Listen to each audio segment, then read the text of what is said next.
जयकार हुई है। बोलिए पार्थ भगवान की। अब नकुल सहदेव छोटे छोटे बालक हैं और बालकों को तो ऐसी ऐसी घटना बहुत सुंदर लगती है। दौड़ करके आए, माँ माँ माँ। कुंती जी ने कहा बेटा क्या हुआ, इतनी खुशी इतनी प्रसन्नता, वैसे प्रसन्न ही रहते हो परंतु आज कोई विशेष बात है क्या? माता जल्दी करो भाई, खड़ी मत रहो। माँ माँ हम भिक्षा ले आए। बेटा ले आए, बहुत अच्छी बात है। माँ आज तो बहुत अच्छी भिक्षा लाए हैं। नकुल सहदेव ने कहा माँ आज तो बहुत अच्छी भिक्षा लाए हैं। माँ ने कहा बेटा कैसी भी भिक्षा लाए हो, भगवान की प्रेरणा से कुंती जी ने ऐसी बात कह दी, बेटा मेरी आज्ञा है जो भी भिक्षा लाए हो उसको पांचों भाई बांट करके खा लो। पांचों भाइयों की होगी बराबर बराबर, पांचों भाई ले लेना। और युधिष्ठिर जी महाराज तो बड़े आश्चर्य में पड़ गए, माँ ये क्या कह रही हो? कहा बेटा मैं कभी असत्य भाषण नहीं करी, मेरी वाणी को सत्य करना। ये आज की भिक्षा जो है तुम पांचों बराबर बांटना, लड़ाई झगड़ा नहीं करना, लड़ना झगड़ना नहीं। लड़ाई झगड़ा के लिए तो कौरव ही बहुत है, तुम पांचों तो धर्म के स्वरूप हो, धर्मात्मा हो, कृष्ण के प्यारे हो, तुम पांचों बांट लेना। पर माँ हम आटा की भिक्षा नहीं लाए हैं, हम फल की भिक्षा नहीं लाए हैं। तो क्या लाए हो? कहा कि हम तो द्रुपद राजा की राजकुमारी को जीत करके अर्जुन लाया है, हम उसको कैसे बांटे? कुंती जी ने कहा बेटा जो भी हुआ मेरे मुख से निकल गया, देव की ऐसी प्रेरणा होगी, तुम यह द्रौपदी तुम पांचों की पत्नी होगी। और वही हुआ। द्रौपदी जी से भी कहा, द्रौपदी जी ने स्वीकार किया है। आए राज्य में, राजधानी में। अब तक तो ये भटक रहे थे वन मन, जब कौरव मर गए, युधिष्ठिर राजा हो गए, तब एक दिन नारद जी महाराज आए व्यवस्था के लिए। देखो जो धर्म का पालन करते हैं उनकी व्यवस्था भगवान करते हैं। नारद जी महाराज पधारे कि इन पांचों की पत्नी द्रौपदी कैसे रहेंगी और झगड़ा तो नहीं होगा, मेरी पत्नी पांच अलग अलग हैं। तब नारद जी ने पांचों पांडवों को, द्रौपदी को बिठा करके एक नियम लागू कर दिया और कहा देखो एक एक महीना द्रौपदी एक एक पांडव के पास रहेगी। एक महीना सबसे पहले युधिष्ठिर जी के पास रहेगी, फिर भीम, फिर अर्जुन, नकुल और सहदेव। एक एक महीना द्रौपदी एक एक पांडव की सेवा करेगी और जिस पांडव के साथ द्रौपदी रहेगी उस महल में दूसरा पांडव जाएगा तो उसको 12 साल का वनवास स्वीकार करना पड़ेगा। नारद जी नियम लगा करके चले गए। इधर द्रौपदी जी बड़े पांडव श्री युधिष्ठिर जी की सेवा में थी, युधिष्ठिर के महल में थी। उस रात्रि को एक ब्राह्मण की गाय एक चोर लोग चुरा करके ले जा रहे थे। अब ब्राह्मण चिल्लाया, अर्जुन को आकर कहा अरे तुम लोग राजा हो, देख मैं ब्राह्मण हूँ और मेरी गाय को चोर चुरा करके ले जा रहे हैं, तुम हमारी रक्षा करो, मेरी गाय को छुड़ा के लाओ। अब बड़ी समस्या आई। अर्जुन का गांडीव उसी महल में था जिस महल में युधिष्ठिर और द्रौपदी थे। अब अर्जुन ने सोचा कि वहां जाता हूं तो 12 साल का वनवास नारद जी की शर्त के अनुसार स्वीकार करना पड़ेगा, और नहीं जाता हूं तो ये ब्राह्मण साफ दे करके हमारे कुल को नष्ट कर देगा। बड़ी समस्या। और अर्जुन ने सोचा कि 12 साल का वनवास स्वीकार करना अच्छा है, परंतु ये ब्राह्मण के साप से हमारा कुल ही नष्ट हो जाए यह उचित नहीं है। अर्जुन पिछले पांव से गए, द्रौपदी और युधिष्ठिर की तरफ कभी दृष्टि उठा करके भी नहीं देखा, पिछले पांव पीछे पीछे चलते गए और जहाँ गांडीव रखा था उठा करके फिर वैसे ही और लेकर आ गए और चोरों का पीछा किया, धनुष बाण से उनका रास्ता ही बंद कर दिया। और अर्जुन ने उन चोरों को मार दिया, गाय को छुड़ा लाए। ब्राह्मण ने आशीर्वाद दिया, हे अर्जुन, तूने मुझ ब्राह्मण की सेवा की है, मेरी गाय छुड़ाई है, तुम्हारा भगवान सदा मंगल करे, तुम्हारा कभी भी अनिष्ट नहीं होगा, भगवान की कृपा से तुम्हारा सदा मंगल होगा। अब ब्राह्मण का आशीर्वाद मिल गया। अर्जुन आए, सवेरा हुआ, युधिष्ठिर जी नहा धो करके जो ही दरबार में बैठे, सबसे पहला केस अर्जुन का ही आया। अर्जुन ने युधिष्ठिर महाराज को साष्टांग प्रणाम किया और कहा, हे महाराज आज्ञा दीजिए। युधिष्ठिर जी ने कहा, अर्जुन किस बात की आज्ञा? कहा कि हे महाराज, मैं 12 साल के लिए वनवास जा रहा हूँ। कहा कि ऐसा क्यों? कहा ऐसा इसलिए कि श्री नारद जी ने जो नियम लगाया था उसका मेरे द्वारा उल्लंघन हुआ है। मैं 12 साल के लिए वनवास में अवश्य जाऊंगा।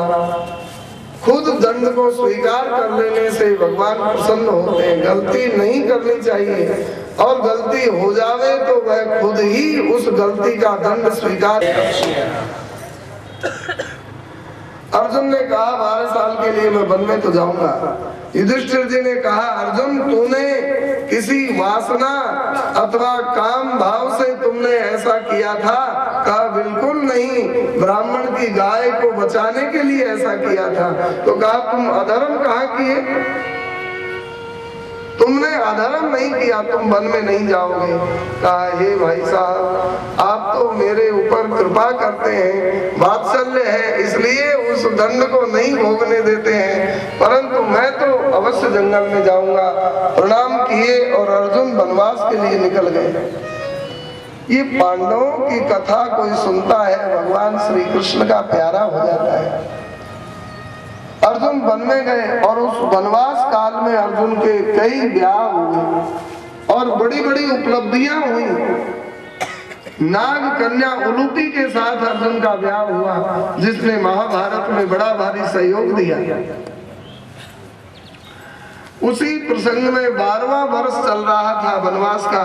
अर्जुन दाढ़ी बनवाए नहीं थे, लंबी लंबी दाढ़ी हो गई थी, भगवा कपड़ा पहन लिए थे, सन्यासी जैसे, त्रिदंडी स्वामी जैसे लगने लगे। श्री अर्जुन पहुंचे प्रभासक क्षेत्र में, द्वारका क्षेत्र में।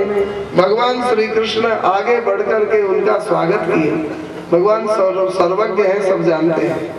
उन्हीं दिनों में बलदाऊ जी महाराज सुभद्रा का ब्याह दुर्योधन के साथ करना चाहते थे। भगवान श्री देव की मैया के 8वें गर्भ से भगवान श्री कृष्ण और 9वें गर्भ से सुभद्रा जी हैं, इसलिए भगवान की बहन है।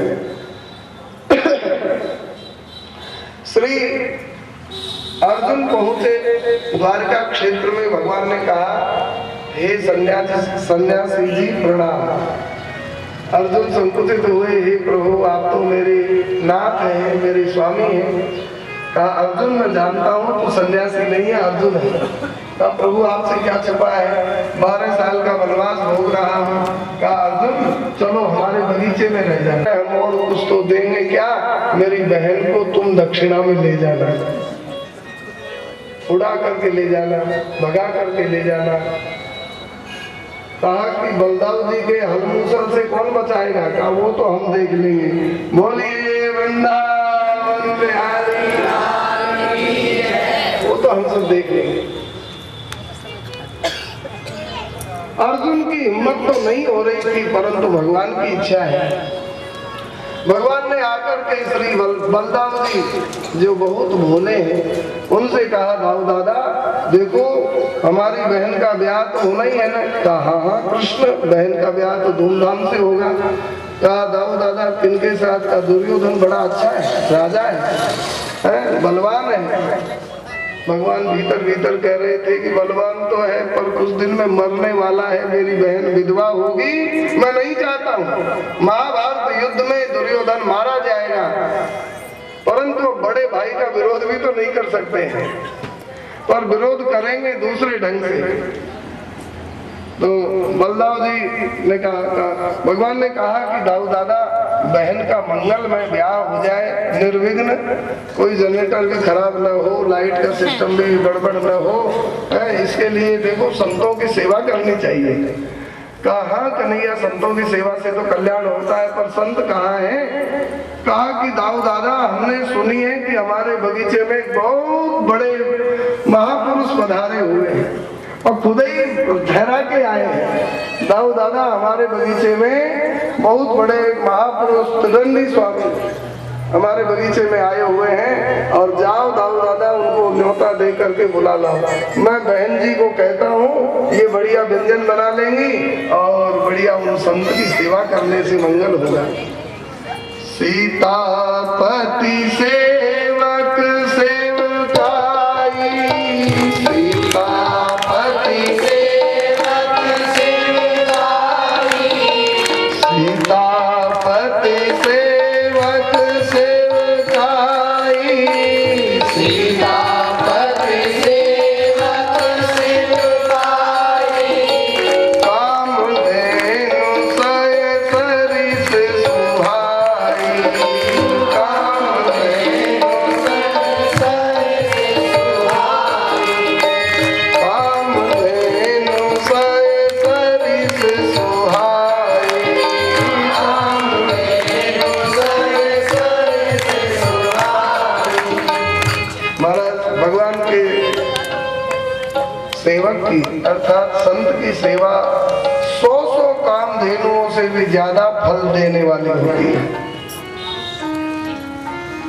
दाऊ जी महाराज बड़े प्रेम से गए, संत जी को साष्टांग प्रणाम। संत जी पहले तो बोले हम घर गृहस्थियों के यहाँ नहीं जाते, हम संत हैं, किसी दुनियादारी से क्या मतलब। लेकिन दाऊ जी ने जब ज्यादा प्रार्थना करी तो कहा अच्छा चलो तुम प्रेमी हो, जैसी भगत की इच्छा। ठीक है कब आवे? कहा महाराज 12 बजे पधारो। तो कहा कि ठीक है, भंडारा तो है शाम को 7 बजे, 7 बजे 6 बजे 12 बजे आएंगे तो फिर उपदेश भी सुन लेंगे थोड़ा सा। तो कहा कि 12 बजे पधारो। अब अर्जुन 12 बजे आ गए। भगवान ने सुभद्रा को सिखा दिया, देवी बहन जी बताओ दुर्योधन अच्छा रहेगा कि अर्जुन? रोक दी, दुर्योधन अच्छा रहेगा कि अर्जुन?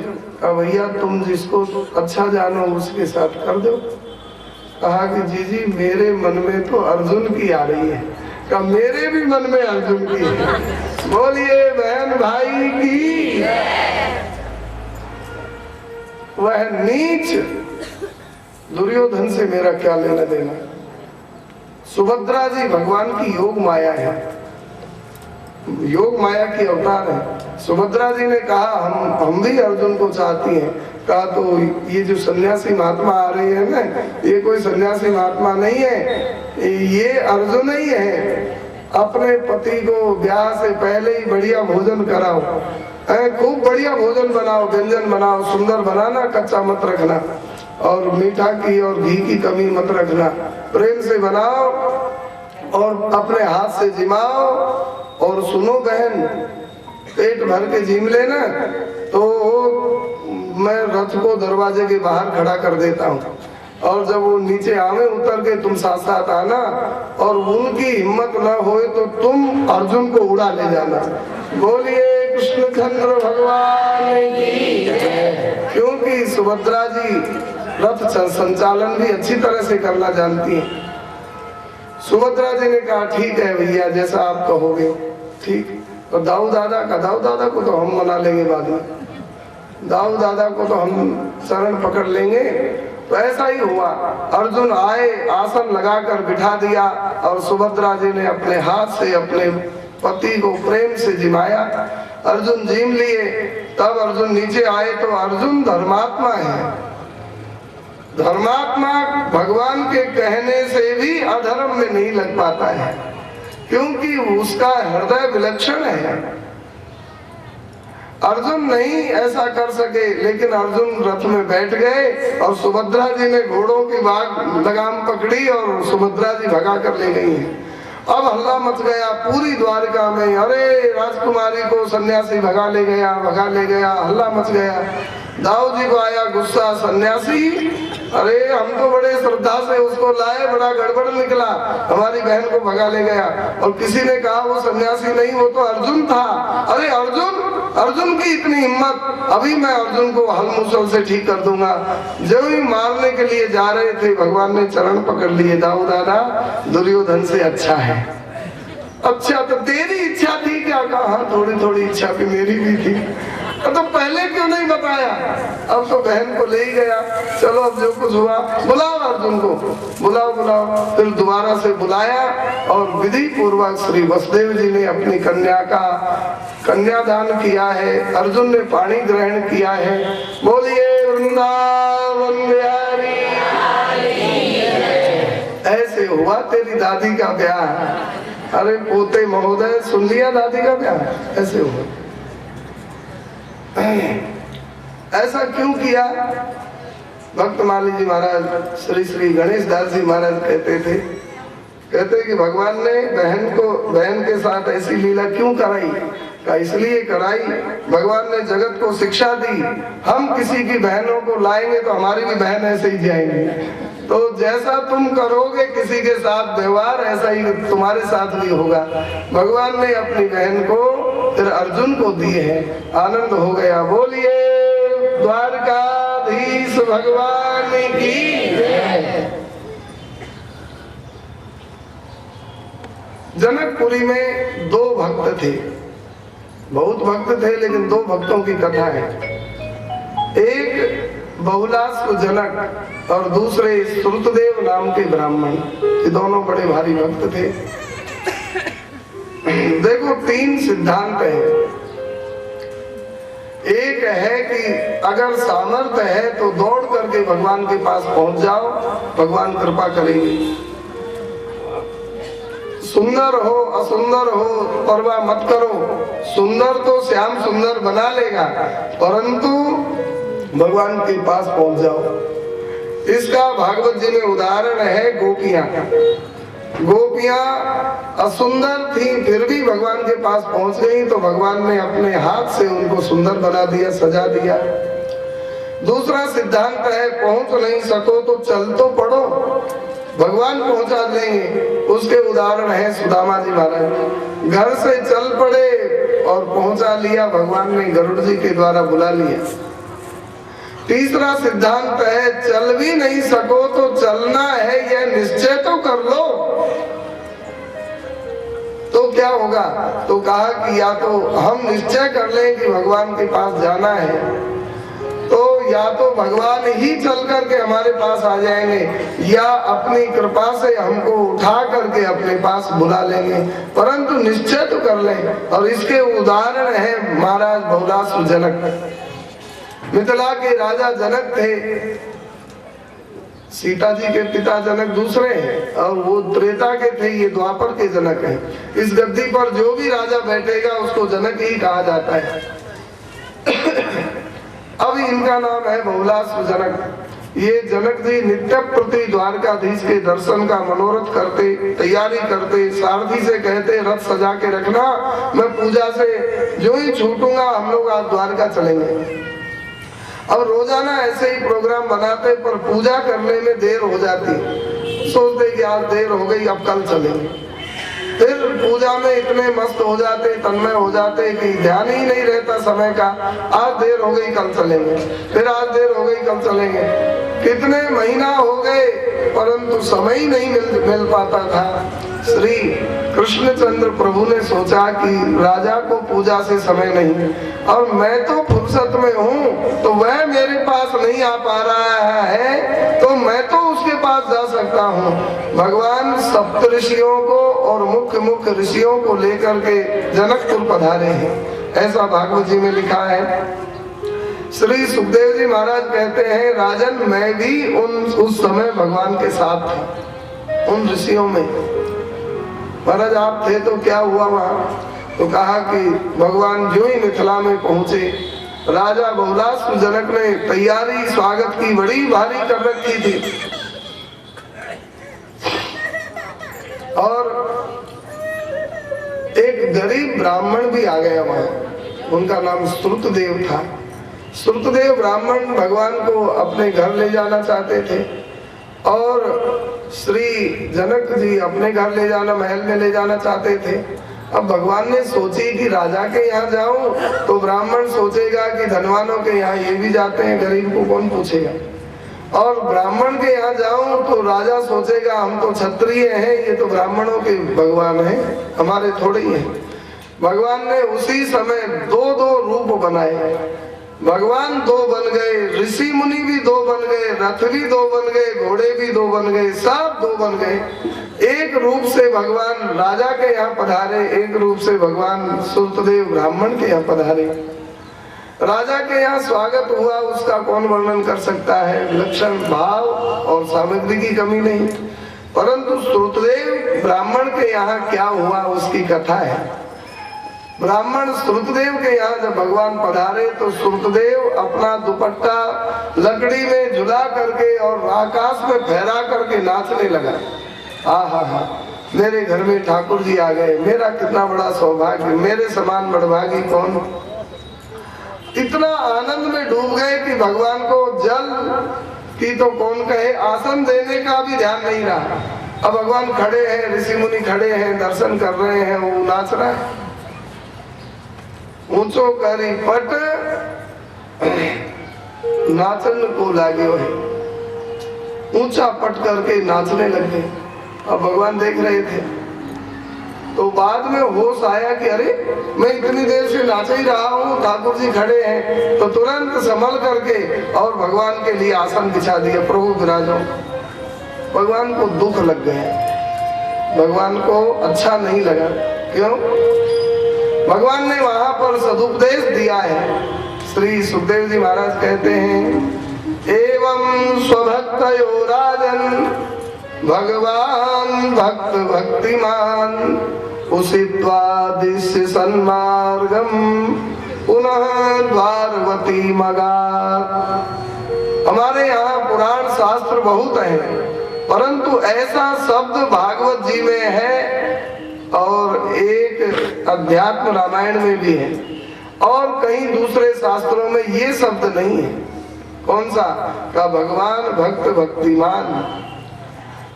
भगवान भक्त भक्तिमान भागवत में है, वो भी एक ही बार है, वो भी जनकपुरी में है और दूसरी जगह कहीं ये शब्द नहीं है।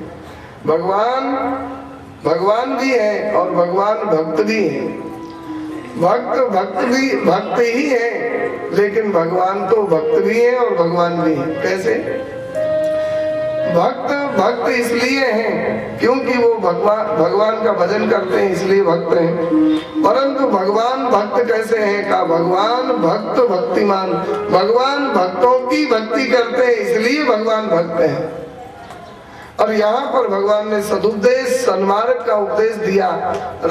ब्राह्मण श्रुतदेव से कहा, हे श्रुतदेव जी, आपने मुझको बैठने के लिए आसन दिया, मैं जितना प्रसन्न हुआ हूँ इससे भी ज्यादा प्रसन्न होता यदि इन गुरुजनों को पहले आसन देते। मोते बाढ़ पांव लीजिए, हमसे भी ज्यादा इन संतों का स्वागत करते तो मैं बहुत ज्यादा प्रसन्न होता। उधो संत साधु मोई अति प्यारे। संत हमको सबसे प्यारे हैं, मैं संतों में रहता हूँ, संत मुझ में रहते हैं, संत और मेरा कभी वियोग नहीं होता है। भगवान कहते हैं संतों की सेवा करे तो मैं बिना ही भजन के संतुष्ट हो जाता हूँ। श्री हरिराम जी व्यास जी कहते हैं, मेरे भक्त ही देई देऊ, भक्तन जानो भक्तन मानो, निर्जन मोई बतेऊ। माता पिता भैया मेरे भक्त, दामाद स्वजन बहनेऊ, सुख संपत्ति परमेश्वर मेरे, हरिजन जाति जनेऊ। भव सागर को बेरो भक्त केवट बड़ हरि खेऊ, बूढ़त बहुत उबारे भक्तन लिए उबार जरेऊ। मेरे भक्त ही देई देऊ, भक्तन जानो भक्तन मानो, निर्जन मोई बतेऊ। जिनकी महिमा कृष्ण कपिल कही, हारे सर्वोपरि तेऊ। व्यास दास के प्राण जीवन धन हरिजन बाल बड़ेऊ मेरे भक्त ही देई देऊ। भक्त ही मेरे देवता हैं, भक्त ही मेरे स्वामी हैं। गौड़ीय ग्रंथों में है ठाकुरेर ठाकुर अमार वैष्णव गोसाई। ठाकुर के भी ठाकुर हैं, भक्त वैष्णव हैं। इन भक्तों की यदि आप ज्यादा सेवा किए होते, आसन दिए होते, मैं भले खड़ा रहता। भगवान ने कहा कि संतों की सेवा के बिना मेरी प्राप्ति जीव को नहीं होती है। आराधनानाम सर्वेषां विष्णु आराधनम परम तस्मात् परतरम देवी तदिया नाम समर्चनम। सब आराधनाओं में श्रेष्ठ आराधना श्री हरि की आराधना है, लेकिन श्री हरि की आराधना से भी बड़ी आराधना भक्तों की आराधना है, क्योंकि श्री हरि की इतनी बड़ी आराधना की प्राप्ति बिना संत और सद्गुरु की आराधना के नहीं हो सकती है। इसलिए भक्तों की आराधना बड़ी है, महान है। अभी पूर्व प्रसंग चल रहा था, सेवा का कोई मूल्य नहीं होता है और प्रणाम का भी कोई मूल्य नहीं होता है। सेवा उसको कहते हैं जिसमें सुहृद भाव से काम किया जाए, और काम मजदूरी उसको कहते हैं जो केवल हृदय से रहित होकर के अपना समय पास करना होता है।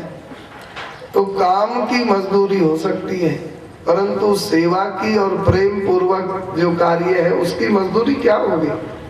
भाव का मूल्य हो ही नहीं सकता है, भाव अमूल्य है। भाव वाले भक्त के सामने भगवान भी सस्ते हो जाते हैं। भाव का भूखा हूँ मैं, बस भाव ही एक सार है। भाव से मुझको भजे तो भव से बेड़ा पार है। बांध लेते जन मुझे निज भाव की जंजीर में, इसलिए इस भूमि पर होता मेरा अवतार है। अन्न धन और वस्त्र भूषण कुछ न मुझको चाहिए, खुद ही हो जाए मेरा बस पूर्ण यह सत्कार है। भाव बिन सब कुछ भी दे डाले तो मैं लेता नहीं। भाव वाले भक्त का एक फूल भी स्वीकार है। भाव जिनका है नहीं उनकी मुझे चिंता नहीं। भाव वाले भक्त का भरपूर मुझ पर भार है। भाव बिना बाजार में वस्तु मिले नहीं मोल, भाव बिना हरि क्यों मिले। या ते भाव सहित हरि वो, हरि वो, हरि हरि हरि वो।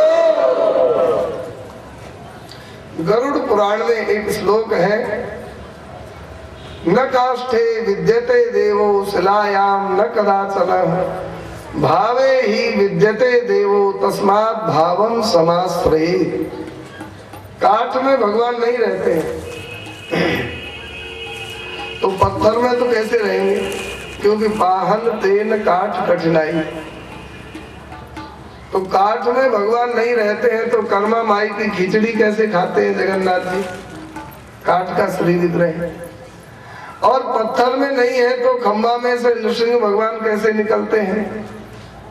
तो कहते हैं कि भाई पत्थर में और काठ में भगवान नहीं है, तो कहाँ है, कहा भक्तों के भाव में है। इतने खंबे हैं आज घरों में, 10, 20, 50 खंबा तोड़ करके देखो, एक नरसिंह का बच्चा भी निकलेगा क्या। और एक खंबा तोड़ा, प्रहलाद जी से पूछा हिरण्यकशिपु ने, क्यों रे बच्चे तेरा जगदीश कहाँ है। कहा पिताजी मेरा जगदीश तो सर्वत्र है। कहा स सर्वत्र कस्मात् स्तंभेन दृश्यते, ये खंबे में क्यों नहीं दिखता है। कहा हमको तो दिख रहा है, तुमको नहीं दिख रहा है, तो हम क्या करें। मोतिया बिंद हो गया होगा, आंख में चश्मा लगाओ। तो कहा कि तुमको दिख रहा है और इसमें छुपा है? कहा हाँ सर्वत्र है, छुपा नहीं प्रकट है। कहा कि तभी तोड़ता हूं। खंबा पर एक मारा घूसा, खंबा टूट गया, भगवान नृसिंह प्रकट हो गए। वो भगवान भक्त के भाव से प्रकट हुए और आज खंबा तोड़ो प्रकट होंगे कहीं से? तो खंबा में भगवान नहीं है, पत्थर में नहीं है, भगवान कहाँ है? भक्तों के भाव में। कर्मा माई की खिचड़ी खाते हैं जगन्नाथ जी, हम हलवा भोग लगाए खाएंगे? खिचड़ी से तो हलवा बढ़िया होता है। हम रसगुल्ला का भोग लगाए, हम कलाकंद का भोग लगाए, खा लेंगे?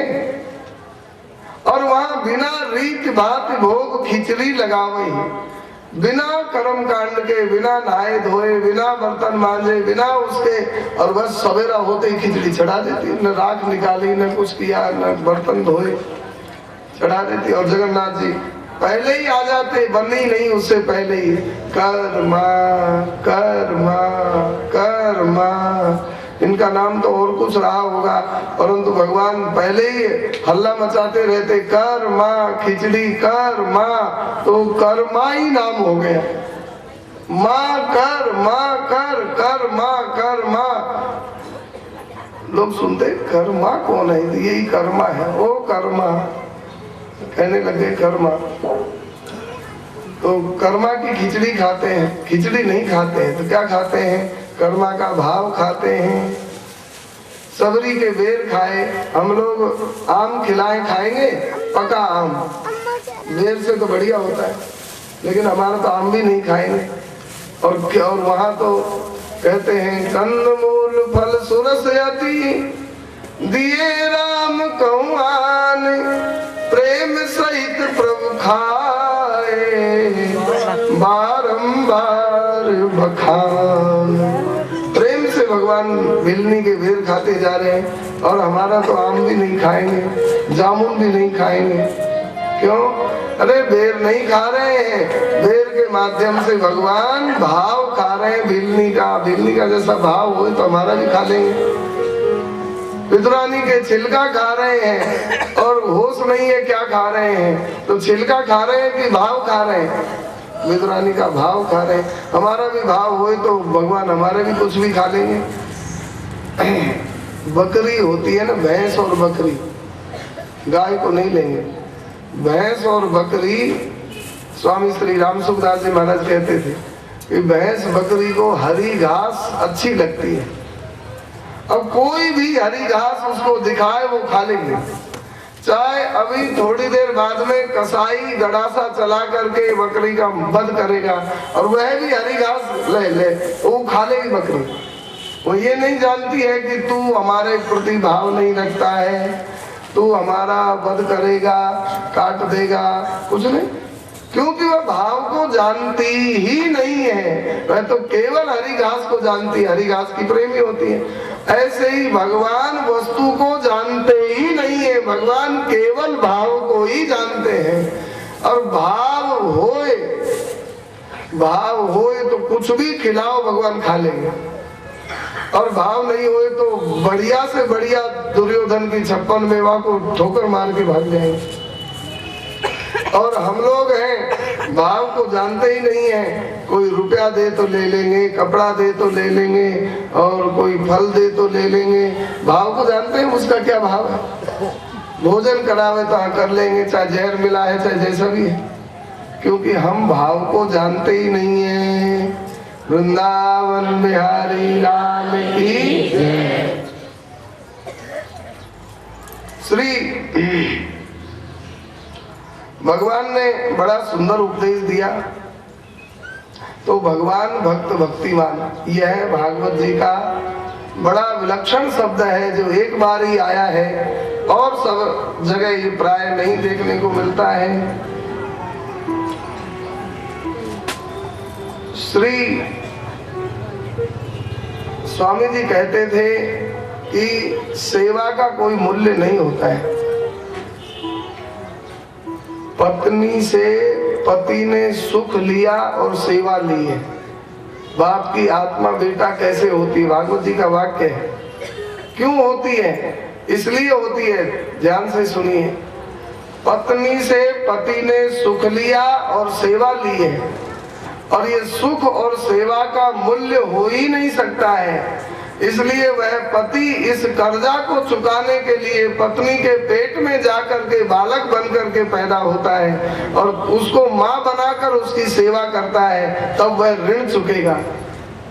पति शरीर से तो सेवा पत्नी की करना ठीक नहीं है, होगी भी नहीं, वह सेवा लेगी भी नहीं, पति है। परंतु वह पति सेवा को कैसे चुकाएगा? सुख लिया है उसका ऋण कैसे चुकाएगा? तो पिता ही और बेटा बनकर के वह माँ बनाकर उसकी सेवा करता है, तब ऋण चुकता है। इसीलिए कहा आत्मा वही पुत्र जात इति वेदानुशासनम। श्री वेद स्तुति का बड़ा सुंदर वर्णन है। श्रुति भगवती भगवान की स्तुति करती हैं और कहती हैं, हे प्रभु इस माया को मार दो। जय जय जय जाम जो जित दोष दुर्भीत गुणाम त्वमसि यदात्मनाथ समवरुद्ध समस्त भग अग जग दोक साम खिल सत्यव बोधक ते क्वचित जयात्मता जयात्मनान चरतोन चरेन निगम। श्रुति भगवती कहती है, प्रभु ये माया को मार दो। भगवान ने कहा कि क्यों मार दें? इसने क्या किया?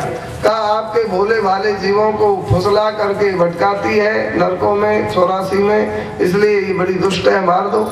भगवान ने कहा कि एक तरफा फैसला नहीं होगा, उसको भी कचहरी में बुलाएंगे और उससे पूछेंगे तू ऐसा क्यों करती है, तब फैसला होगा।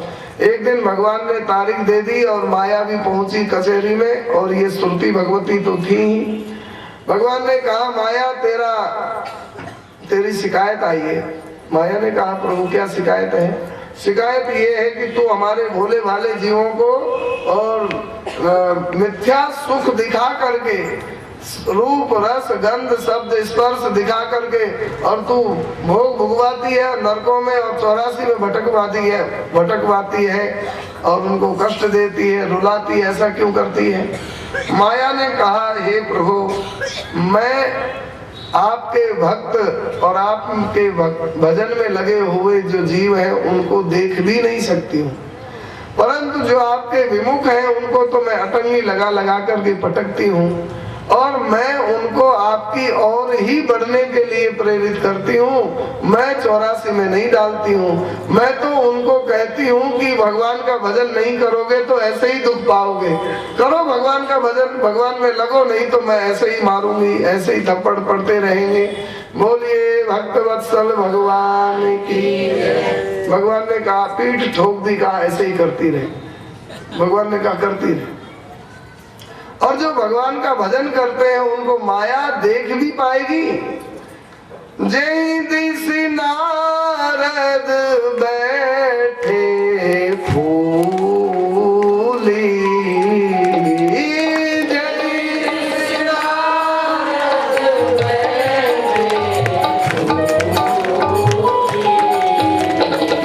सो दिस देहि न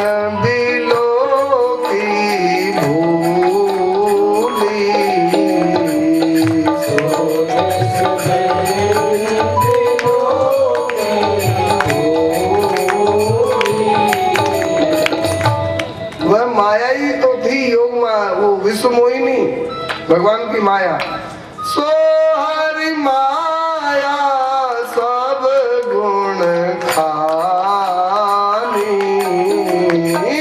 सो हरि माया सब गुण खानी, जासो चरित नहीं जाए बखानी,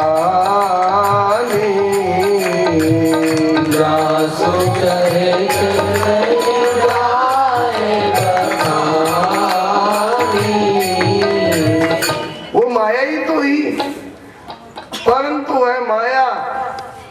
नारद जी बंदर बन करके बैठे हैं सभा में और उकस रहे हैं कि हमको देखे, लेकिन वह एक बार ऐसे ही स्वाभाविक दृष्टि पड़ गई, मरकट बदन भयंकर देही, और फिर तो वह उधर भूल करके भी नहीं देखी।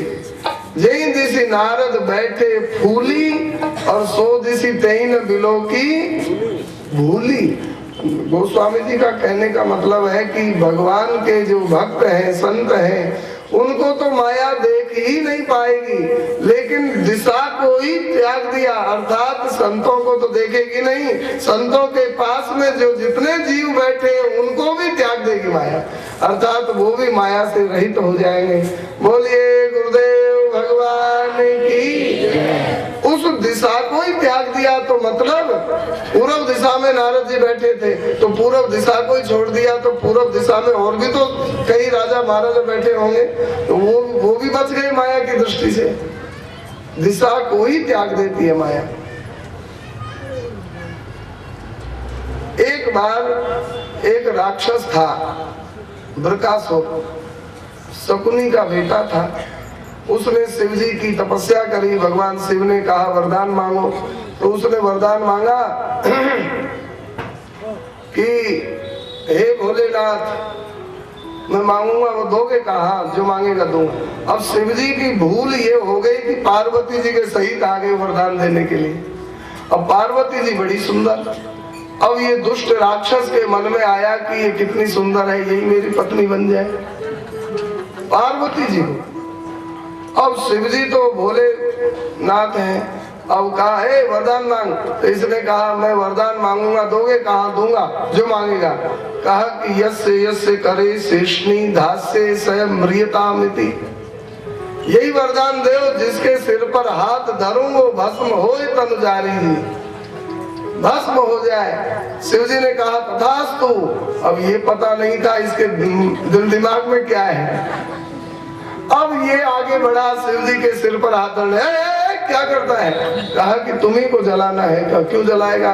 कहा गौरी हरण लालसा, गौरी के हरण की लालसा से शिव जी को जलाने के लिए चला।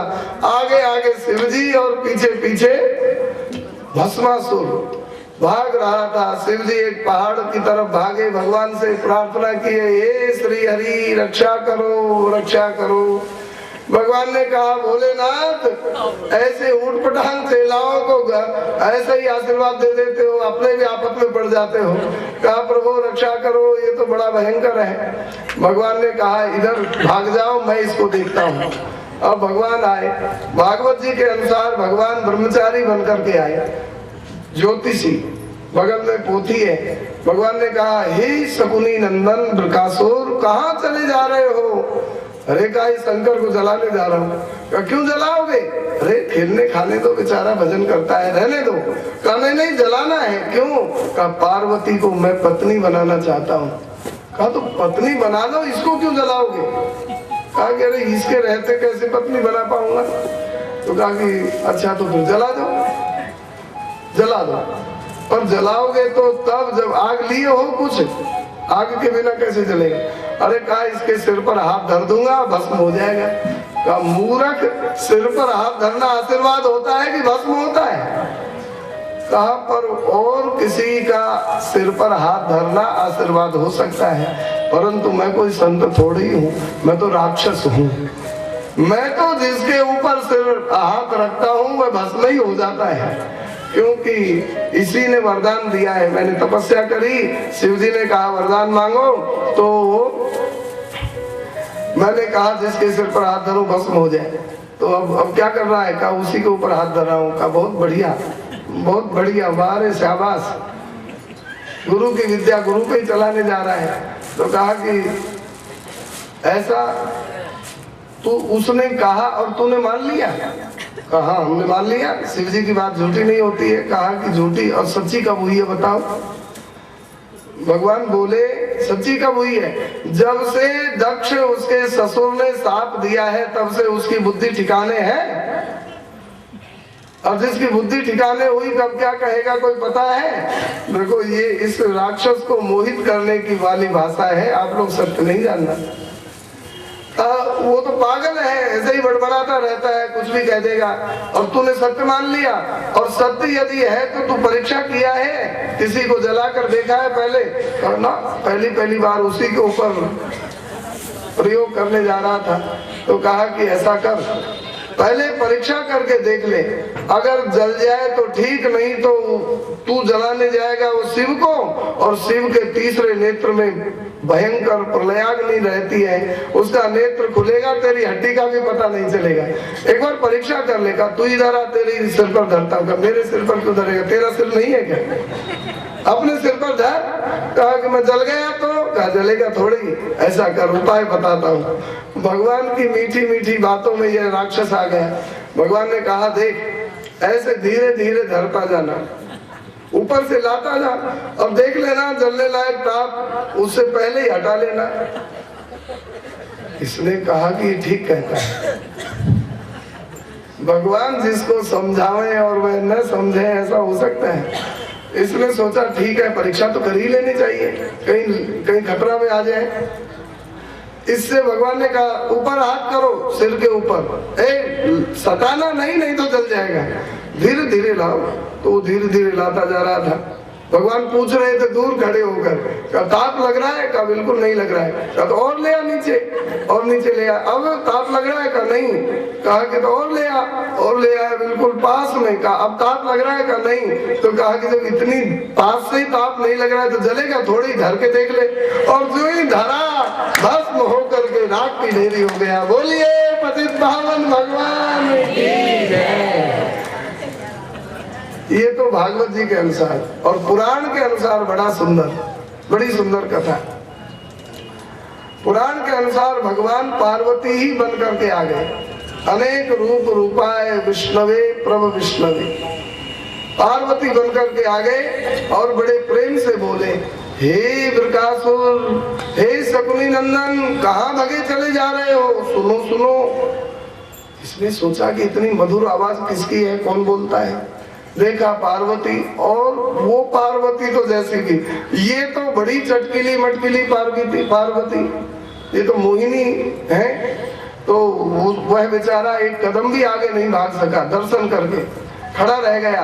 भगवान ने कहा कि कहो कहाँ जा रहे हो? कहा शिव जी को जलाने जा रहा था। कहा क्यों जलाओगे शिव जी को? कहा तुमको मैं चाहता था पत्नी रूप में। भगवान ने कहा मैं भी उस बूढ़े से नाक और दम आ गई है, मैं भी परेशान हूँ।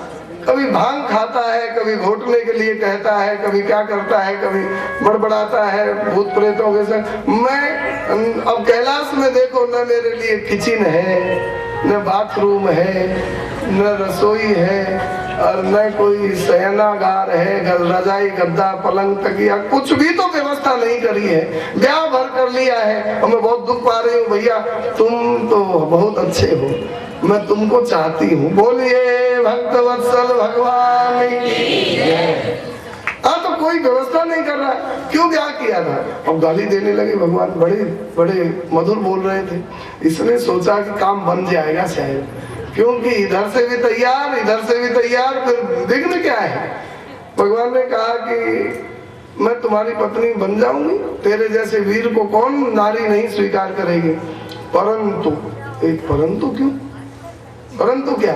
तो परंतु ये कि मैं शिवजी से ब्याह एक ही गुण के लिए की हूँ। ये तांडव नाचना जानते हैं। तुम तांडव नाचना जानते हो? कहा कि नहीं जानता हूँ। तो नहीं जानते हो तो शिवजी को जलाओ चाहे मत जलाओ, तेरी पत्नी तो बनूंगी ही नहीं।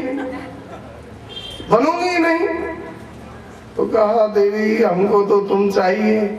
कहा चाहिए तो तांडव नाचो। कहा कि नाचना नहीं जानता हूँ। कहा तो अब सीख लो, अब भी सीख लो, तब भी पत्नी बन जाऊंगी। कहा कौन सिखाएगा? कहा मैं सिखा देती हूँ। कहा तो सिखा दो देवी। कहा कि खड़े हो जाओ सामने।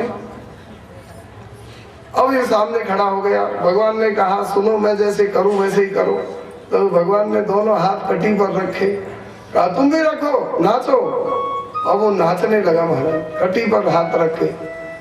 भगवान ने कहा कि ऐसे हाथ करो, नाचो, ठुमका लगाओ। और वो ऐसे करने लगा। भगवान ने कहा ऐसे भी नाचो। और जो ही हाथ सिर पर रखा, भस्म होकर के राख की ढेरी हो गया। बोलिए भक्तवत्सल भगवान की जय। तरह से इसका नाश किया है, शंकर जी का संकट दूर किया है। एक बार सरस्वती नदी के तट पर ऋषियों की सभा हुई और उस सभा में विचार किया, भाई मानवों के भजने योग्य कौन है? तो कहा देवता है। देवता एक दो नहीं है, बहुत है, और एक आदमी बहुत देवताओं की आराधना नहीं कर सकता है, तो कोई एक दो बताओ। तो कहा ब्रह्मा विष्णु महेश तीनों महान है, तीनों की आराधना होनी चाहिए। कहा एक आदमी 3 इष्ट नहीं बना सकता है, एक बताओ। तो कहा तीनों की परीक्षा करेंगे और जो पास होगा उसी का को भजने योग्य माना जाएगा। कौन परीक्षा करेगा? तो भृगु जी को सबने नियुक्त करके कहा कि जाओ भगवानों की, तीनों ब्रह्मा विष्णु महेश की परीक्षा करने के लिए भृगु जी पधारे। सबसे पहले ब्रह्मा जी अपने पिता हैं भृगु जी के वहां पहुंच गए और प्रणाम और राम राम कुछ नहीं किया, लठ की तरह ब्रह्मा जी के सामने खड़े हो गए। ब्रह्मा जी ने कहा बेटा भृगु, बोले ही नहीं, न प्रणाम भी नहीं किया। ब्रह्मा जी को आया गुस्सा, देखो इस नालायक को, कलयुग में ऐसे बेटा होंगे तो होंगे जो माँ बाप को प्रणाम करने में लज्जित होंगे, शर्म करेंगे, है प्रणाम नहीं करेंगे। ये अभी से कलयुगी बेटा हो गया। क्यों रे भृगु, आया और प्रणाम भी नहीं करता है, फिर अभी मारता हूँ। दंड लेकर ब्रह्मा जी मारने दौड़े। भृगु जी ने कहा पिताजी अभी बेटा बन के नहीं आया था, परीक्षक बन के आया था और आप फेल हो गए। अब तो मैं सब जगह कह दूंगा ब्रह्मा भजने योग्य नहीं है। क्यों? क्योंकि गुस्सा करे सामने वाले पर वो भजने योग्य थोड़ी है। फेल फेल पिताजी फेल, पिताजी फेल। शंकर जी के पास गए। शंकर जी के पास गए तो शिव पार्वती का बड़ा सुंदर संवाद चल रहा था। अब वहां भी देखो परीक्षा का प्रश्न एक ही होता है, परीक्षार्थी अनेक होते हैं। अब जो जैसा उत्तर देगा उसके अनुसार जांच होगी और फिर नंबर मिलेंगे।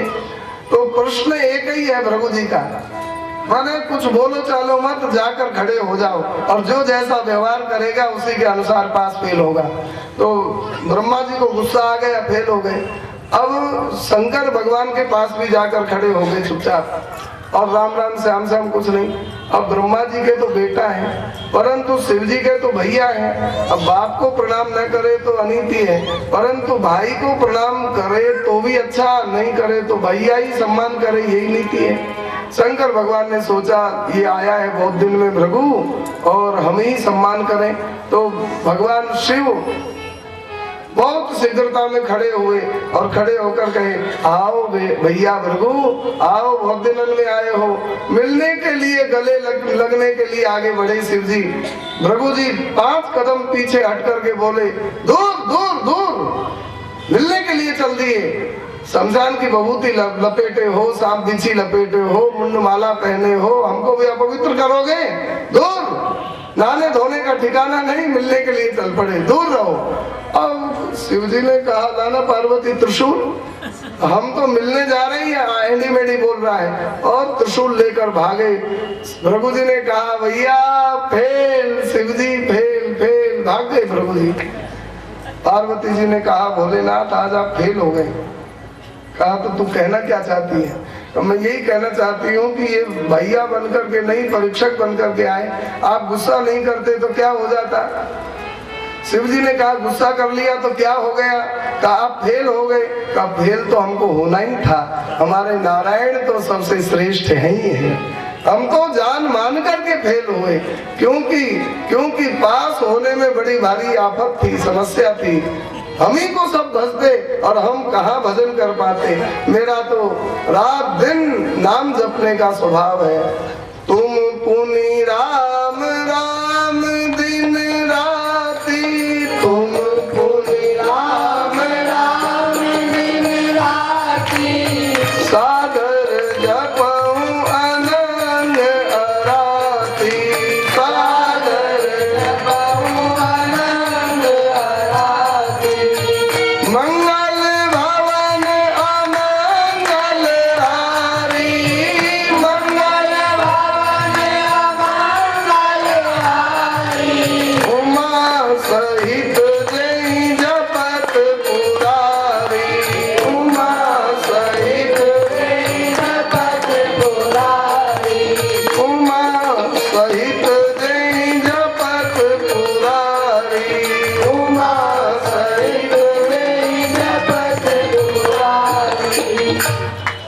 देवी हम तो जानकर के फेल हुए। कहा जय हो भोलेनाथ, आपके दिव्य नारायण भक्ति के भाव को धन्य है। भृगु जी गए क्षीर समुद्र में, जहाँ नारायण भगवान शेषासन पर ओढ़े हुए हैं। भृगु जी वहां पर भी वैसे ही खड़े थे बहुत देर से। अब ब्रह्मा जी तो जग रहे थे, आंख खुली थी, क्रोध कर लिए। शंकर जी भी बाद में जान गए भृगु आए हैं तो क्रोध कर लिए, परंतु नारायण भगवान तो योग निद्रा में पौड़े हुए हैं। खड़े रहो क्या है, हमको ध्यान ही नहीं है, हमको ध्यान ही नहीं रहे। बहुत देर तक जब भृगु जी खड़े रहे तो भृगु जी ने सोचा कि ये विद्यार्थी कैसा है, कुछ भी तो उत्तर नहीं दे रहा है। अब बताओ कोई परीक्षा में जाकर बैठ जावे और कलम भी हाथ में उठावे नहीं तो क्या किया जाएगा, फिर तो उसको मार के भगाया ही जाएगा। यहाँ आया क्यों? परीक्षा हो रही है और चुपचाप लेटे हुए हो। भृगु जी को आया गुस्सा, लात मारी छाती में। ये कैसा ये देखो असावधान है नारायण, पत्नी से रात दिन चरण सेवा कराते रहते हैं। कौन आया कौन गया, ब्राह्मण आए हैं साधु आए हैं पता नहीं है। गृहस्थ को सदा सावधान रहना चाहिए, सामने कौन आया है। और ये रात दिन यहाँ पौड़े रहते हैं। मारी छाती में लात। भगवान ने नेत्र खोले, नेत्र खोल करके जो ही देखा कि भृगु जी ने छाती पर लात मारी है, भगवान उछल करके नीचे कूद आए और कूद करके ऋषि के चरण को अपने कोमल हस्त कमल पर पधरा करके बोले, अतीव कोमल उतात चरणौ ते महामुने। हे मुनि, आपका यह चरण अत्यंत कोमल है और मेरी वज्रादपि कठोर छाती पर इसका प्रहार हुआ है, चोट लग गई होगी, लाओ आयोडेक्स लगा देता हूँ। भगवान मर्दयन स्वेन पाणिना, अपने हाथों से मुनि के चरण को मर्दन करने लगे, मलने लगे। अब तो ऋषि गड़ गए महाराज, शर्म के मारे, ग्लानि के मारे। हाय हाय, इतने महान प्रभु की छाती में मैंने लात मारी, अब मेरे पाप की कहाँ शांति होगी। अब तो बहुत ग्लानि में ऋषि रोने लगे, घबरा गए। भगवान ने कहा, हे भृगु जी, आपने आज मुझको निष्पाप कर दिया। आज मैं आपके चरण प्रहार से समस्त पापों से रहित हो गया। क्यों जी, भगवान पापी है क्या? भगवान में पाप है क्या? बिल्कुल पाप छू भी नहीं सकता है। पावनानांच पावनम, लेकिन भागवत जी में लिखा है आज हम पाप से रहित हो गए। ऐसा क्यों कहा? पाप क्या है? पाप है नहीं, भगवान माने हुए रहते हैं। कौन सा पाप मानते हैं? भगवान ने कहा कि ये यथा माम प्रपद्यन्ते तांस तथैव भजाम्यहम्, जो मुझको जैसे भजता है मैं उसको वैसे ही भजता हूँ। तो भगवान ने कहते तो कह दिया, परंतु वैसा भज नहीं पा रहे हैं, यही पाप है। क्यों नहीं भज पा रहे? लौकिक उदाहरण देखो पहले। माँ कहे कि बेटा, छोटा बेटा जितना हमको भजेगा उतना ही मैं भजूंगी उसको, तो बेटा जिंदा रहेगा? राधे राधे। कोई माँ कहे कि बालक जितना भजेगा उतना ही मैं भजूंगी, भजने का मतलब जितना वो मेरा ध्यान चिंतन करेगा, मुझको पुकारेगा तो मैं उसको दूध पिलाऊंगी, नहीं पुकारे तो मरे चाहे जीवे, हमसे क्या मतलब। यदि माँ ऐसा सोच ले तो वो माँ है? अरे बालक तो माँ को भजता नहीं है। कभी भूख लगे तो माँ माँ चिल्ला लेगा, लेकिन माँ तो रात दिन बालक को भजती है, बालक का ध्यान रखती है। अगर जितना बालक भजे उतना ही मैं भजूं, यह प्रतिज्ञा करके माँ रहे तो बालक जिंदा नहीं रहेगा। भगवान ने कह दिया कि ये यथा माम प्रपद्यन्ते तांस तथैव भजाम्यहम्, तो हम जितना भगवान को भजते हैं उतना भगवान हमको नहीं भजते हैं, उससे ज्यादा भजते हैं। ये तो अच्छी बात हुई, पाप कहाँ हुआ? कहा भगवान इसको ऐसे मानते हैं कि भक्त मुझ एक परमात्मा को भजते हैं और मन कर्म वचन सब कुछ मेरे में लगा देते हैं, परंतु मेरी बड़ी समस्या है। क्या भाई? भगवान तो एक है, तो भक्तों को एक भगवान को अपने आप को सौंपने में कोई समस्या नहीं। भक्त कह देते हैं प्रभु एक एकमात्र आप ही मेरे माता पिता भाई बहन गुरु सब कुछ आप हैं। लेकिन भगवान एक भक्त को कैसे मान सकते हैं? मीरा तू मेरी है, और तुलसी कहाँ जाएंगे? नरसी कहाँ जाएंगे? नरसी से कहे नरसी केवल तू ही मेरा है और कोई नहीं है, तो सूरदास जी कहाँ जाएंगे? भक्त अनेक हैं, भगवान एक है, तो एक भगवान को अनेक भक्तों को अपने आप को सौंपना पड़ता है। तो यही ग्लानि भगवान के मन में रहती है। आज भृगु जी ने लात मारी, भगवान ने उनका सम्मान किया, मानो आज भगवान पवित्र हो गए। भक्त कहते हैं हे नाथ अब सौंप दिया इस जीवन का सब भार तुम्हारे हाथों में। अब सौंप दिया इस जीवन का सब भार तुम्हारे हाथों में है। जीत तुम्हारे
भगवान ऐसा कह सकते हैं? एक भक्त को कैसे कहें? जो जग में रहूं तो ऐसे रहूं जैसे जल में कमल का फूल रहे। जो जग में रहूं तो ऐसे रहूं जैसे जल में कमल का फूल रहे। मेरे सब गुण दोष समर्पित हो करतार तुम्हारे हाथों में। मेरे सब गुण दोष समर्पित हो करतार तुम्हारे चरणों में। अब भगवान को यही ग्लानि रहती है कि भक्त एकमात्र मुझ परमात्मा को समर्पित हो जाते हैं, परंतु मैं एक भक्त को कैसे अर्पित हो पाऊंगा? और भी तो भक्त बहुत हैं। अब भगवान सबको यद्यपि अलग अलग मिलते हैं, परंतु भगवान के मन में सज्जन है ना भगवान, सब कोई कहे राम सुठी साधु, इसलिए भगवान को मन में ग्लानि। और यही भगवान कहते हैं कि आज मैं धन्य हो गया।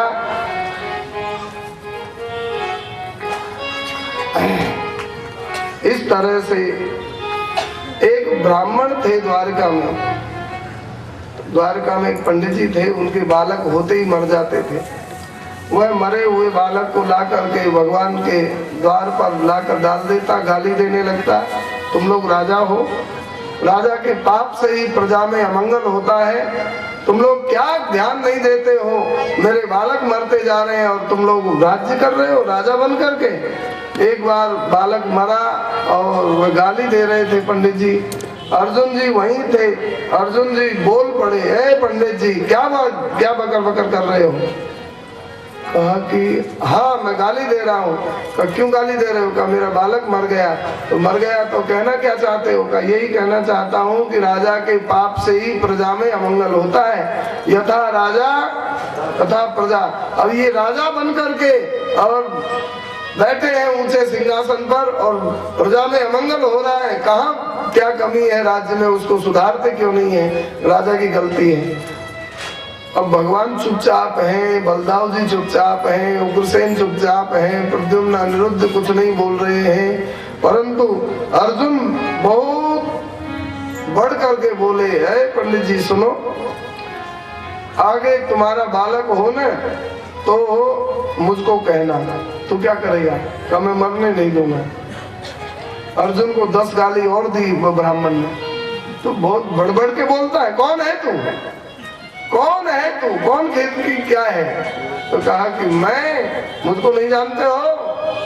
मैं कौन हूँ? कहा कौन है? जहां पर कृष्ण चुपचाप है, जहां बलदाव नहीं बोल रहे हैं, जहां प्रद्युम्न और अनिरुद्ध की आवाज नहीं निकल रही है, तू बढ़ बढ़ के बोलता है, कौन है तू? अर्जुन ने कहा, ना हम संकर्षणो ब्रह्मन न कृष्ण कार्ष्णिरेव च अहम मयि अर्जुनो योद्धा गांडीवम यस्य वै धनु। मैं अर्जुन हूँ, हे पंडित जी, मैं कृष्ण नहीं हूँ, मैं बलराम नहीं हूँ, मैं प्रद्युम्न और अनिरुद्ध नहीं हूँ, मैं अर्जुन हूँ। तो कौन अर्जुन है? जैसे अंगद ने कहा, रावण ने कहा ना मैं रावण हूँ, तो अंगद जी ने कहा कौन रावण है? हमने कई रावण सुने हैं। एक बलि जितन गयो पताला, एक वहां गया, एक वहां गया, एक बाली ने काट में। कौन रावण है तू इनमें से? इनमें रावण तय कवन। ऐसे ही पंडित जी ने कहा, अर्जुन कौन सा अर्जुन है? कौन अर्जुन है तू? एक सहस्त्रा बाबू था, वही अर्जुन है कि कौन सा अर्जुन है? कहा कि मैं वह अर्जुन हूँ, गांडीवम यस्य वै धनु, गांडीव धनुर्धर अर्जुन हूँ मैं, महाभारत विजेता अर्जुन हूँ मैं। भगवान सुन रहे थे। भगवान ने कहा, शाबाश रे महाभारत विजेता, कचूमर निकल जाता है यदि मैं नहीं होता साथ में। तो भगवान की बड़ी लीला है।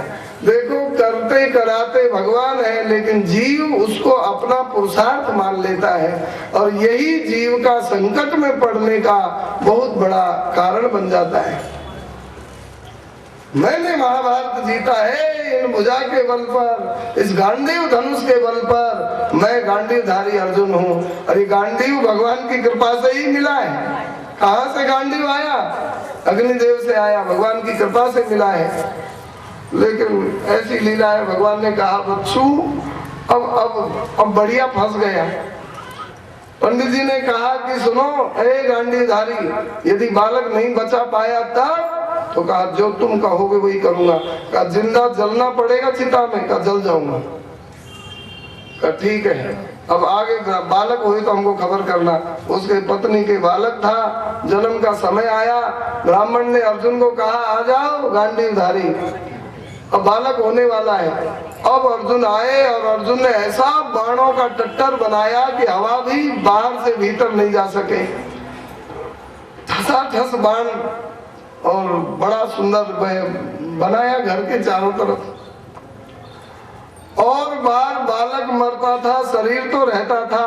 अब की बार बालक पैदा हुआ, शरीर भी गायब हो गया। कर प्रतिज्ञा। अब की बार तो बालक भी गया, वो शरीर भी गया, और बार शरीर तो रहता था। अब तो वह ब्राह्मण बहुत गाली देने लगे, अरे पापी, अब की बार तो वह बालक भी मुझको नहीं दिखा, वो शरीर भी नहीं दिखा। मैं क्या कहूंगा राजा को जाकर के, क्या प्रमाण दूंगा? हैं? अब तू देर मत लगाए, या तो बालक को ले आ, नहीं तो चिता तैयार है। चिता लगा दी महाराज, लकड़ियों की सूखी लकड़ी। अर्जुन तैयार है, अर्जुन कहे पंडित जी थोड़ा हाँ टाइम दीजिए, थोड़ा समय दीजिए, अभी ढूंढता हूँ। अर्जुन बैठ गए समाधि लगाकर। पाताल से लेकर ब्रह्मलोक तक सारे ब्रह्मांड में कोने कोने में छान मारे अर्जुन, वो बालक की आत्मा ही नहीं दिखी, ये ब्राह्मण का बालक दिखा ही नहीं। अर्जुन बड़े चक्कर में पड़े, फेरे में पड़े। अरे तो अनधिकार बोलने से ऐसे ही फेरे में पड़ना होता है। सोचना चाहिए जहाँ भगवान चुप है, जहाँ बलराम चुप है, जहाँ ये सब बड़े बड़े, और हम बड़बड़ करके बोलेंगे, बकबक करते हैं। अब सारे ब्रह्मांड में ढूंढ आए, कहीं भी जब बालक नहीं मिले तो आंख नीच करके बैठे थे, क्योंकि खोलने से खतरा है। अब खोल आंख। अब तो ब्राह्मण सोच रहे थे कि अब आंख खोलते ही चिता में तैयार जाना पड़ेगा। अब अर्जुन अब कब तक आंख बंद करेंगे? ओ योगी राज आंख खोल, आंख खोल। अब आंख खोलनी ही थी, खोले और कहा कि ले आए बालक को। कह रहे थे कि हमको खबर करना, हम बालक को मरने नहीं देंगे। मैं कहा गया मैं तो मैं ही हो गया। कहा कि चलो चिता तैयार है। अर्जुन सोचे कि अब मरना ही पड़ेगा, चलो मरते हैं, वचन दिया है। तो अर्जुन चिता में जाने लगे। कहा कि अब जल्दी करो। और चिता की परिक्रमा की और निश्चय कर लिए कि अब मरना है। जो ही चिता में एक पांव बढ़ाने लगे, भगवान ने आकर हाथ पकड़ लिया। अर्जुन कहा कि केशव पकड़ो मत, अब जाने दो। कहा कि क्यों जाओगे? कहा कि प्रतिज्ञा पूरी नहीं कर पाया। कहा तो प्रतिज्ञा क्यों ऐसी उटपटांग करी, ऐसी प्रतिज्ञा क्यों करी?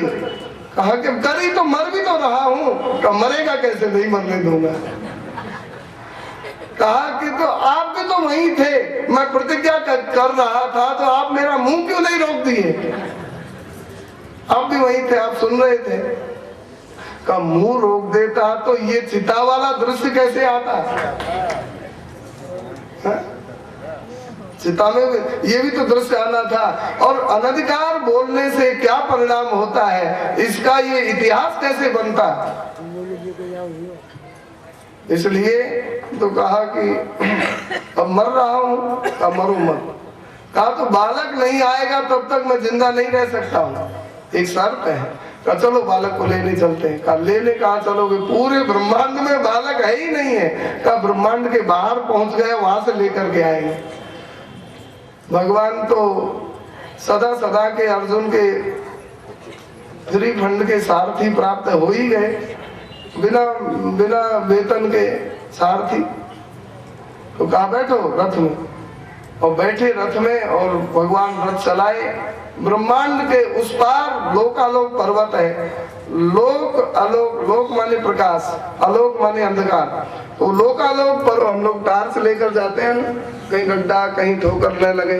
ऐसे ही भगवान ने सुदर्शन चक्र को टार्च बनाया और सुदर्शन के प्रकाश में रथ चलता चलता गया।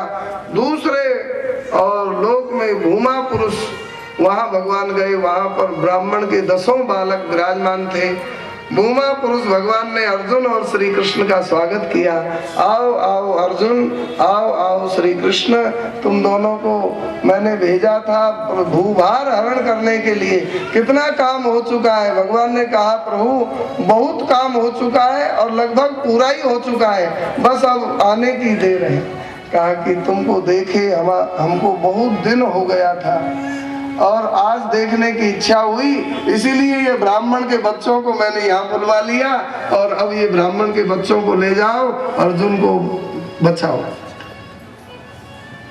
ब्राह्मण के सब बच्चों को भगवान को दे दिया और अर्जुन लेकर के ब्राह्मण को दिए। कहा देखो मेरी प्रतिज्ञा पूरी हो गई। कहा अर्जुन अब जिंदा रहो। भगवान के लीला विहारों का वर्णन किया है।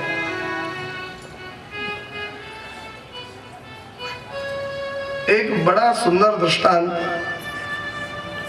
हमारे गुरुदेव कहते हैं कि इसको हर कथा में कहा करो। एक सेठ जी थे, सो रहे थे और सो करके जगे तो घबराए हुए थे।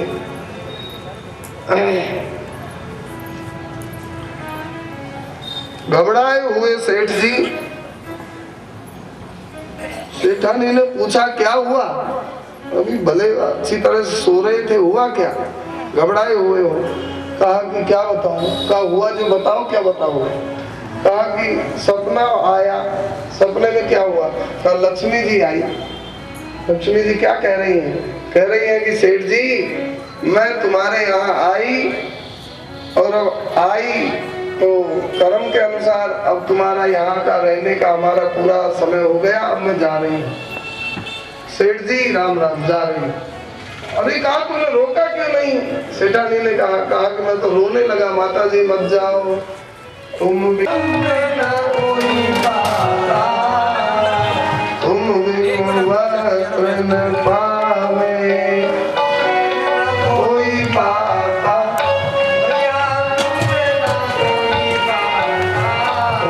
जय लक्ष्मी माता।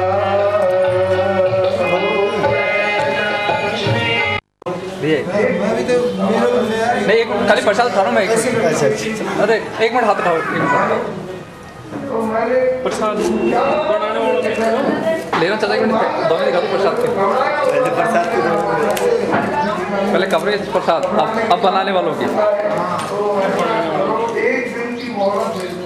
मैं घर वालों से सबसे पूछकर सलाह करके फिर कल आप आना इसी समय, मैं कल एक वरदान मांग लूंगा। मकान, कार, मोटर ये सब कैसे रहेंगी? और कह रही है एक वरदान। तो बताओ एक वरदान ऐसा क्या मांगे जिससे लक्ष्मी के जाने के बाद में भी हम सुख से चैन से रह सके। तुम लोग घर के सदस्य हो।